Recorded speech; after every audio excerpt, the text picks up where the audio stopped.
শালাকে দেখবি এক চড় মারবো। যখনই কোনো শুভ কাজে যাবো তখনই পিছন ডেকে দিবে। তোমার তো রোজই রোজই শুভ কাজে যাও তুমি। হ্যাঁ আমি রোজই শুভ কাজে যাই। হ্যাঁ তুমি চলে যাও, ঘরের কাজ আমি সব করি। গরু ছাগল আছে, গরু ছাগলকেও দেখি, বাবুকেও দেখি, ঘরে রান্না বান্না সবই তো আমাকে করতে হয়। তুমি কি করো? আমি অন্য কাউকে না মানে বলছি আমি কাল থেকে দেখবো সব। আজকে আমি একটা শুভ কাজে যাচ্ছি, কাল থেকে আমি সব দেখবো। তুমি খেয়ে দিয়ে শুয়ে পড়বে, আজকে হয়তো রাত হয়ে যাবে। রোজই রোজই তুই রাত করে এসো, রোজই তো একটা ফেক পেয়ে যাও। বৌমা, ও বৌমা, বৌমা, কি হলো?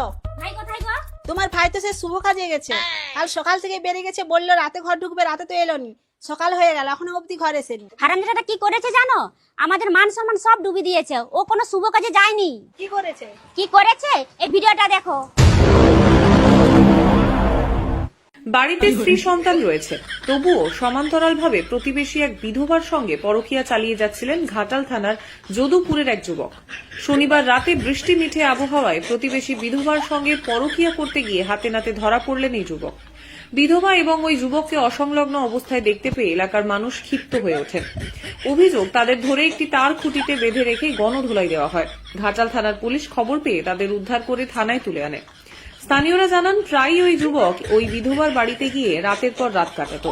আমরা তককে তককে ছিলাম। ওই রাতে দুজনকে একই রুমের মধ্যে অসংলগ্ন অবস্থায় তুমি দেখি। ফোনটা ধরো।